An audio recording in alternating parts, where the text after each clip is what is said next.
the Trevor Jackson Podcast. What's good with y'all, man? What's good today? Late night edition, man. Just cooling. That's all. I had some things on my mind I wanted to get off. The Roe v. Wade situation, man. Got people in a frenzy, got females in a frenzy. It should have everybody in a frenzy, though, to be honest. Families, the future. Men should be in a frenzy, too, because it's rights. It's rights involved. But before I get into that, I just want to talk to y'all for a moment about, like, what makes people stay in the same location their whole life? Like, why you want to stay in the same city or the same state your whole life? Is it your friends? Is it comfortability? You're comfortable where you're at? I don't know. I don't have a clue why people would want to stay in the same city their whole life.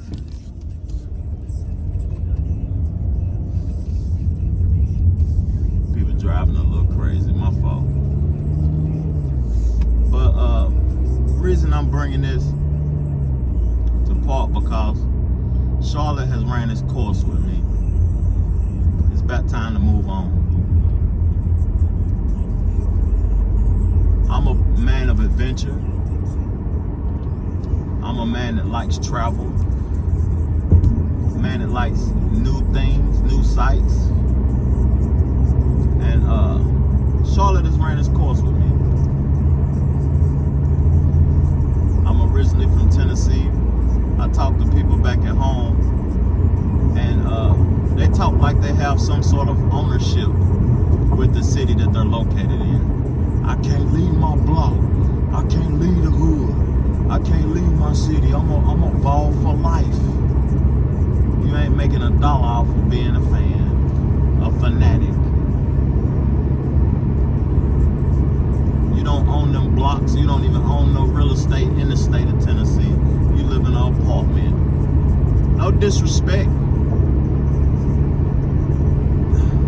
because we really don't own nothing but our soul. My perception of it. And I think challenges is good for the human being. I think, personally, I think traveling is healthy. Some people say, why don't you just travel more, Trev? Why you gotta move? It's just, I'm a man that likes multicultural environments. I don't want to live nowhere where it's 85% of no race. I could never live in Memphis. I love my people. But you niggas are violent. Real violent. I could never move back to Knoxville, Tennessee after experiencing whatever I've experienced in a multicultural city. I couldn't do that. Because it's 75% white in Knoxville. It's actually more Mexicans in Knoxville than black people. Not saying that there's nothing wrong with it being majority or whatever it is. It is what it is, first of all. But I like living in multicultural cities because of the diversity. Now, moving forward in this conversation, my camera keep going down. My little stand ain't no good, but we're gonna work it out. It's about the conversation, not what y'all see, ain't it? So, what was we on?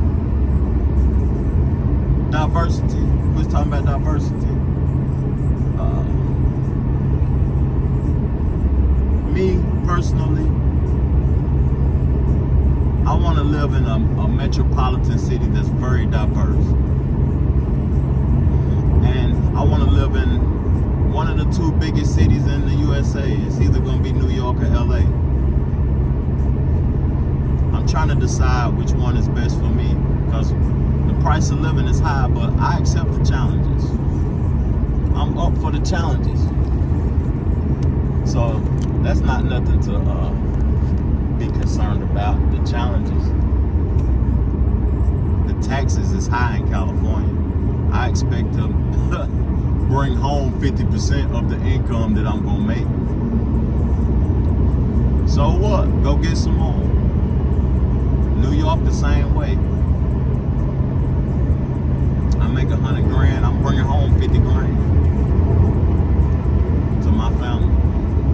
Can I survive on that? Or will I have to get two sources of income?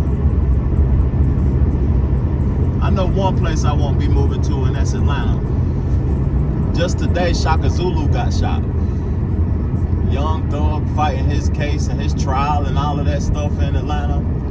Atlanta right now is dealing with the same thing that Detroit dealt with at the fall of Motown. Music is what was thriving in that city and what was bringing majority of the finances in that city. And it's the same thing with Atlanta.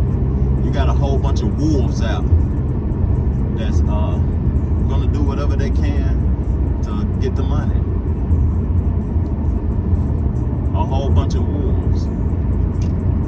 And then Atlanta, the violence is so high that I can't live there. And it's really not diverse. It's majority black people. It is diverse, but it's majority black people. So my options would be somewhere in LA or somewhere in New York City, man. They're my options. So with that being said, that's where I'm headed to. You know what I mean? A real diverse city. For real. Charlotte has ran its course because there's limitations. There's limitations in what I want to do.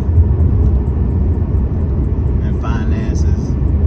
It's a banking city. I'm really not into being a banker or anything like that. I just want to be a creative person, and New York and LA is calling me because that's where all the creators are at. The creators are in Atlanta, but they're in creators for hip hop, majority. The movies are moving to Atlanta because it's cheaper. But will the blockbusters be created in Atlanta? Like how the blockbusters are created in LA and New York City? No, they're not. So that's just my thought process on moving, man. What's keeping you where you at, man? What's keeping you in your hometown? What's keeping you what I would consider stagnant to where you live at? It is what it is. But another thing that has been crossing my mind is the Roe versus Wade thing. And rights. Rights is what I'm concerned about. I think this is just the beginning of our rights being taken away from us. As you can see, in these times we're living in transformational times. The government doesn't have the power that they used to have, and they trying to obtain it back. And taking the rights away from women to have abortions and stuff is in play, and women should be in an uproar about that because we're supposed to live in the land of the free. That is really not that free. And like government, to me, government funds, food stamps, and assistance, they're not concerned about that because that's going to keep them in control. They can control you when you're not wanting to go get more, when you're comfortable with the free housing, when you're comfortable with your food consumption because we're giving you $1,000 in food stamps because you got 3 children. But the overall view that I have of it is that it's about control, man. It's really about control, and it's about something I spoke about a lot on podcasts. white genetic survival, because the Caucasian people that's in power can see themselves losing the majority in this country. This country is on a pace to not be majority white no more. It's people having babies, different races, multi-races. It's races being created. We're not black. I don't consider myself black. I don't even know what that is. All the people in this country are just a mixture of a bunch of shit. Caucasians, you're not true blue Caucasian. You're a mixture of a whole bunch of shit, just like how you would consider the black people to be a mixture of a bunch of shit. So that thing that they overturned, Roe vs. Wade, the abortion rules or whatever, rights, is about control, man. That's how I view it. And right now, there ain't no way out from being controlled. There's no way you can go under the radar or hide no more, because majority of the people have these devices that I'm talking into right now in their hand. And we're being tracked. We're being controlled. So, my thoughts behind this stuff is just do what's in your best interest. Vote in your best interest. Or don't vote at all. What are you gaining from voting? Nothing. But that's just my perception, man.